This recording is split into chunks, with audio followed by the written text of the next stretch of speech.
Bismillahirrahmanirrahim. Assalamu alaikum. Welcome to Gaur Publishers. Our slogan is redefining the geography of education through digital resources for conceptual learning.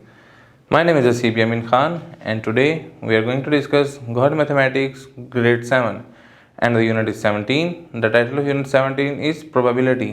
आज का जो हमारा lecture वो है exercise 17 पे tick the right option. हमने right option पे tick करना है. Tossing a fair coin appears of a head और टेल इज कॉल्ड. वो कहता है एक कॉइन को टॉस कर रहे हैं, उसका हेड और टेल आने के जो चांस है, अपीयरेंस के चांस है, वो क्या कहलाता है? Experiment. Rolling a die, flipping a coin and spinning a spinner is an example of experiment. ये भी किसके एग्जाम्पल्स हैं? एक्सपेरिमेंट की. थर्ड में कह रहे हैं टॉसिंग अ फेयर कॉइन. आप एक कॉइन को टॉस करें एंड अ क्यूबिकल डाई, और एक क्यूबिकल डाई को total number of possible outcomes are. वो कहते हैं टोटल नंबर ऑफ आउटकम्स क्या हो सकती हैं, तो वो क्या है? 12. ठीक है, डाइस की और कॉइन्स की दोनों की मिला के.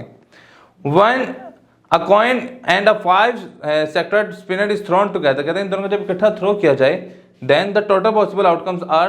वो क्या कितनी हो सकती हैं? 10. इसको आप सोल्व करेंगे तो आंसर क्या आ जाएगा? 10. Tossing a fair die and a 5 sector spinner number of a total outcomes are. वो कहता है कि टॉसिंग अ डाई, आपने एक डाई के और 5 सेक्टर स्पिनर है, ठीक है, तो number of total outcomes are 30. तो नंबर ऑफ टोटल आउटकम्स क्या आ जाएंगे इसमें? 30 आ जाएंगी.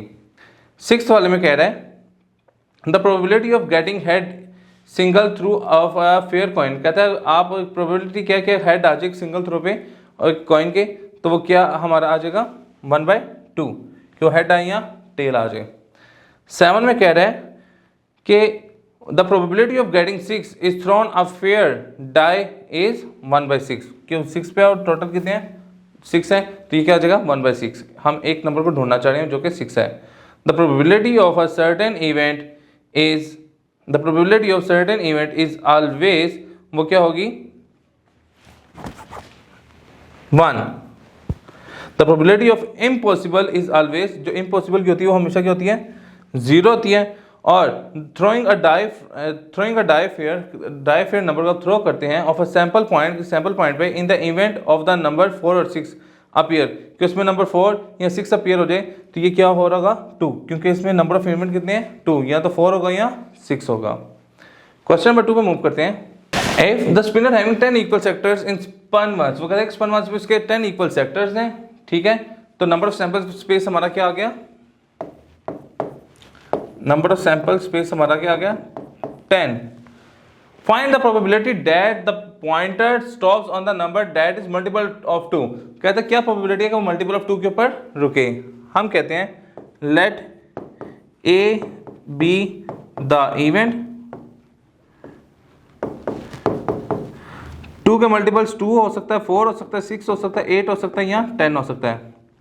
तो नंबर ऑफ इवेंट्स कितने हो गए? 5. Number of sample space 10. तो प्रोबेबिलिटी ऑफ ए की क्या निकल आएगी?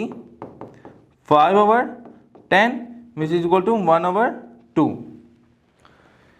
क्वेश्चन नंबर 3 देखते हैं. A spinner is divide into 10 equal sectors. ठीक है, नंबर थ्रो 1 to 10, 1 से 10 तक वो नंबर में इक्वली डिवाइड है.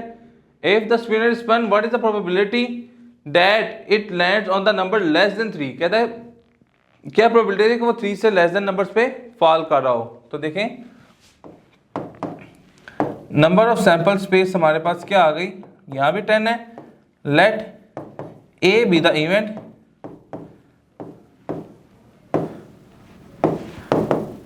तो उसके अंदर नंबर कौन सा? या तो 1 आ जाएगा या 2 आ जाएगा. लेस देन 3 के अंदर यही 2 फॉल करते हैं.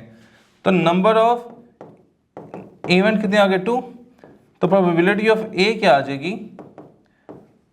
2/10 विच इज इक्वल टू 1/5. इसी तरीके से कोई और क्वेश्चन देखते हैं. क्वेश्चन नंबर 5 देखते हैं. वो कह रहे हैं 2 डाइस आर रोल्ड. 2 डाइस को रोल किया गया है.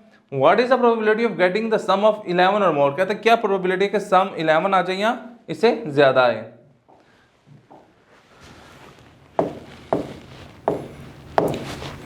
Let A be the event. A हमारा कोई इवेंट है, ठीक है. अब इसमें कह रहा है कि या तो आपका 11 है या 11 से ग्रेटर है. तो देखें क्या पॉसिबिलिटी है, या तो एक डाई पे 5 आ जाए और दूसरे पे 6 आ जाए, एक ये प्रोबेबिलिटी है, या पहले पे 6 आ जाए दूसरे पे 5 आ जाए, ये प्रोबेबिलिटी है, या दोनों पे 6 आ जाए, ये प्रोबेबिलिटी हो सकती है। ये हमारे आउटकम्स हो सकते हैं। तो नंबर ऑफ ए कितने हो गए 1 2 3 और नंबर ऑफ सैंपल स्पेस 6 × 6 क्योंकि 2 डाइस हैं विच इज इक्वल टू 36। तो प्रोबेबिलिटी ऑफ ए क्या आ जाएगी 3/36। तो ये आएगी 3 1 दा 3 3 2 दा 6 1/12 और यही हमारा रिक्वायर्ड आंसर है। इसी से कोई एक और लास्ट क्वेश्चन करके देखते हैं। क्वेश्चन नंबर 7 देखते हैं। A spinner with 3 equal sectors and another spinner with 5 equal sectors. इसके 3 इक्वल सेक्टर हैं, इसके 5 इक्वल सेक्टर्स हैं। स्पन टुगेदर, इकट्ठे स्पन किए गए हैं। What is the probability that the sum of the number on the spinner is 3। कहता है क्या प्रोबेबिलिटी है कि उसका सम क्या आ जाए 3 आ जाए। Also find the probability that the some is at most 3। कहता है यह क्या प्रोबेबिलिटी है कि उनका सम एट मोस्ट 3 आ जाए। तो क्वेश्चन 7 हम पहले वाले को देखते हैं। Let A be the event A है हमारा,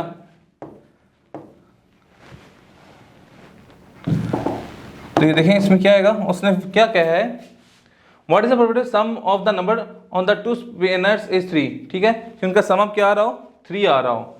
तो 3 हमारा कैसे आ सकता है, या तो 1 2 हो जाए या 2 1 हो जाए, या तो 1 2 हो जाए या 2 1 हो जाए, भी सम ऑफ 3 आ सकता है। तो इवेंट ऑफ ए कितना आ गया 2 और नंबर ऑफ सैंपल स्पेस ये इसके 3 इक्वल पार्ट्स हैं और दूसरे के 5 हैं, तो ये कितना आ गया 15। तो probability of A which is equal to 2/15। अब दूसरे पार्ट की वो कह रहा है कि also find the probability that the some is at most 3, के सम उसका 3 हो लेकिन उससे ज़्यादा ना हो। तो उसके लिए हम क्या देखेंगे, लेट बी द इवेंट को, दूसरे इवेंट को हमने बी का नाम दे दिया है। तो हमने इसमें क्या आ सकता है कि 3 या उससे कम है 1 1 आ सकता है, 1 2 आ सकता है या 2 1 आ सकता है। तो नंबर ऑफ इवेंट्स कितने हो गए बी के 3 हो गए। तो हम प्रोबेबिलिटी ऑफ बी जब निकालना चाहेंगे तो वो क्या होगा 3/15। तो ये आ जाएगा 1/5। तो इसकी प्रोबेबिलिटी क्या आ गई 1/5। इस तरीके से हम इसका क्वेश्चन नंबर 8 भी रिजॉल्व कर लेंगे। जी स्टूडेंट्स, तो आज का लेक्चर हमारा यहाँ पे मुकम्मल होता है। इंशाल्लाह नेक्स्ट लेक्चर में मुलाकात होगी। गौहर पब्लिशर ज्वाइन करने का शुक्रिया। अल्लाह हाफिज़।